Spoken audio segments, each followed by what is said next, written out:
Olá a todos que acompanham o nosso blog, o Ciência Informa. Hoje eu estou aqui com o professor Bruno e a gente vai conversar um pouquinho sobre suplementos alimentares. É uma indústria bilionária, que existem mais de 3 mil, 4 mil tipos diferentes de suplementos no mercado. E tem um pesquisador que a gente gosta muito e respeita, né, Bruno? Que ele tem uma frase que é no mínimo engraçada, que ele fala que se o suplemento alimentar funciona, ele é proibido. E os que estão disponíveis no mercado, né, os que não são proibidos, provavelmente não funcionam. Comenta um pouquinho pra gente essa fala, Bruno. É verdade, é uma frase de um pesquisador inglês chamado Ron Malgan, né? Bastante conhecido na nossa área. Bom, pessoal, é uma frase generalista, mas vale como regra, viu? Essa é a grande verdade, né? Ela tenta chamar atenção, né, para esse boom, né, no uso de suplementos alimentares diversos, né, mas ela acaba valendo como regra, né? De fato, os que funcionam são exceção, né, em face da quantidade de suplementos que existem no mercado. A Desiree mesmo falou de 3 mil, né, são 300 mil suplementos existentes no mercado, de acordo com levantamentos, né, que existem por aí, né. Então, quando a gente fala de 5, 6, 7 que funcionam com muito otimismo, né, a gente está falando, evidentemente, da exceção. E é muito interessante porque, assim, às vezes o suplemento ele faz sentido metabólico. Né? Então a pessoa fala, isso aqui vai funcionar, porque faz sentido. A carnitina, igual eu e o Guilherme a gente já falou num vídeo, quando você pensa na via metabólica, que a carnitina transporta gordura para dentro da mitocôndria e ela vai ser queimada uma vez que ela entra na mitocôndria, ela vai ser queimada. O pensamento lógico muitas vezes então se eu tomar carnitina, eu vou emagrecer porque vai transportar mais gordura para dentro da mitocôndria. Só que quando você vai ver os estudos, isso não acontece muito fácil ou desse modo exatamente. Pois é, a tal da picuinha metabólica, né, sobre a qual a gente já falou aqui, é o termo que a gente rouba do Gui, né? É um termo muito bom. Cientificamente, a gente tem que cumprir alguns pré-requisitos para falar que um suplemento nutricional de fato é efetivo. E o que você acabou de falar é da biodisponibilidade, né? Você dá um nutriente para o indivíduo, um suplemento para o indivíduo, o quanto que ele aparece na circulação e, mais do que isso, quanto que ele aparece no órgão-alvo, né? Então, eu vou suplementar, por exemplo, com a carnitina, eu espero que ela aumente no músculo esquelético, né? Se não aumentar no músculo esquelético, eu não estou testando a carnitina. Não é que a carnitina funciona ou não funciona, não cheguei nesse passo ainda. Esse é o último passo, né, que é o teste clínico.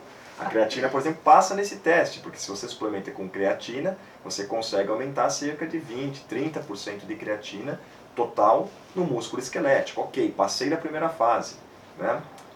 Falando das fases importantes, a segunda fase seria a capacidade do sistema. Será que a capacidade do sistema opera de uma maneira ótima ou não? Então, por exemplo, eu posso administrar para o indivíduo leucina, né, suplementá-lo com leucina, mas será que a capacidade de fazer síntese proteica do indivíduo, ou seja, de manter o potencial anabólico, já está no limite? Um indivíduo que consome muita leucina na dieta, muita proteína na dieta, ele já está nesse limite. Então não adianta eu suplementá-lo com leucina porque você não terá um efeito aditivo. E a grande maioria dos estudos, né, se não todos eles bem conduzidos, né, mostram a mesma coisa. E por fim, ainda você tem uma terceira etapa que tem que ser cumprida.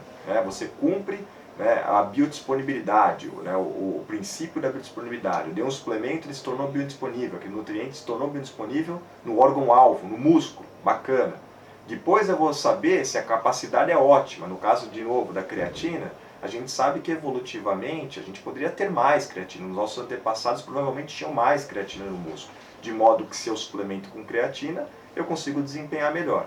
E aí a gente vai para a última fase, que é a definitiva e talvez a mais importante, que é o ensaio clínico. A gente precisa testar isso em atletas, né, quando a gente fala de suplemento alimentar, claro.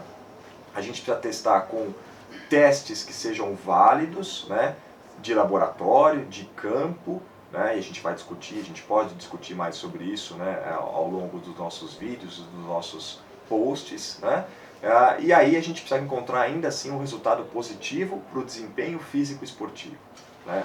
Se passar, né, se o suplemento passar por esse grande crivo, né, científico, aí sim a gente pode dizer que tem alguma coisa ali.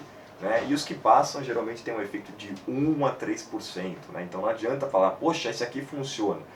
Funciona especificamente para uma condição muito específica, para atletas que são muito específicos, em modalidades bastante distintas, e né, com uma magnitude de 1 a 3% de melhora no desempenho, o que é muito bacana para o atleta, mas para o indivíduo que, né, quer, como eu costumo brincar, né, quer ficar bonitinho para chegar na balada no fim de semana, 1 a 3% não vai contar de muita coisa. Exato, as pessoas adoram muitas vezes tomar um suplemento, mas e aí fala, betalanina. Betalanina funciona, né? Mas funciona para quem? Em que proporção, né? Vai ajudar o cara que está treinando na academia 3 vezes por semana ou é para o atleta de ponta, de remo, né? Ou de alguma outra modalidade? Então acho que as pessoas elas acabam na vontade de consumir, e muitos profissionais na vontade de atingir uma expectativa do paciente ou do aluno, acabam prescrevendo coisas que, né, ou não funcionam ou o efeito é muito marginal.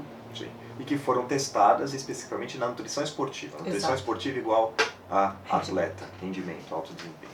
Então, por isso que a nossa ciência é lenta. A gente sempre está atrás da indústria, né? Então a indústria lança um suplemento genial, né? E depois, olha só, pessoal, quantos passos a gente tem até mostrar se aquele suplemento, se aquele nutriente funciona verdadeiramente para o desempenho esportivo. Espero que o vídeo tenha sido esclarecedor. Se tiverem dúvidas, escrevam pra gente. Nos vemos na próxima. Obrigado, Desirê.